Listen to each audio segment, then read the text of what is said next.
جو بات گنتی کے چند دنوں سے شروع ہوئی تھی وہ سال ہا سال تک چلی ہے، کئی زمانوں میں بڑھ گئی ہے۔ میں ان زمانوں میں لمحہ لمحہ تمہاری نظروں کے بن رہا ہوں، میں اب تلک بھی تمہارے جانے کا باقی نقصان گن رہا ہوں۔ مجھے زمانہ یہ کہہ رہا تھا کہ رائے گانی مبالغہ ہے، بھلا تمہاری جدائی کا دکھ زماں مکاں کو ہلا رہا ہے، بھلا ریلیٹیوٹی کی سائنس کسی کے مڑنے سے منسلک ہے۔ انہیں بتاؤ تمہارے جانے کا دکھ اٹھا کر فقط اکیلا وہ میں نہیں تھا جو ذرہ ذرہ بکھر گیا تھا۔ تمہارے جانے کے کچھ دنوں میں ہمارا ہاکنگ بھی مر گیا تھا، اور اس کی تھیوری کے کالے گڑھے جنہیں ہمیشہ تمہاری آنکھوں میں دیکھنا تھا وہ میرے چہرے پہ پڑ گئے ہیں، وہ میری آنکھوں میں گڑ گئے ہیں۔ تمہارے جانے کے بعد سب کچھ ہی ایک 80 کے زاویے پہ پلٹ گیا ہے کہ میرا ہونا تمہارے ہونے سے منسلک تھا۔ تمہاری آنکھوں کی روشنی تھی تو میں بھی دنیا میں ہو رہا تھا، تمہارے لہجے کے سر ملے تھے تو میں بنا تھا، تمہارے ہاتھوں کا لمس ہاتھوں کو مل رہا تھا تو دیکھتا تھا، ہمارے ہاتھوں کے ایٹموں کی دفع کی قوت کشش میں کیسے بدل رہی ہے۔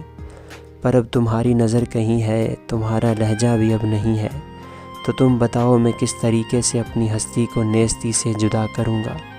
میں دنگ آنکھوں سے ساری دنیا کو دیکھتا ہوں اور اپنے ہونے کی کوئی علت تلاشتا ہوں۔ عجیب طرح کا بے نشاں بے مقام دکھ ہے، سمجھنے والے سمجھ گئے تھے یہ رائے گانی ہے۔ رائے گانی تمام صدیوں کا خام دکھ ہے، میں اب حقیقت سمجھ رہا ہوں، تمام دکھ تھا، تمام دکھ ہے۔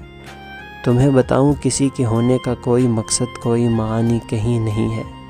اگر تو نتیجے نہیں مرا ہے تو اس سے پوچھو کہ کیا کریں گے زمیں پہ رہ کے۔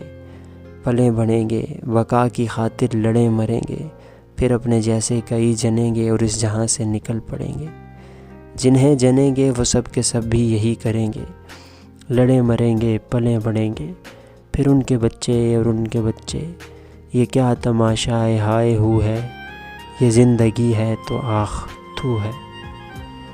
اسی کراہت کے ساتھ کتنے زماں گزاروں، میں کس مروت میں رائے گانی کا دکھ گلے سے لگا کے رکھوں۔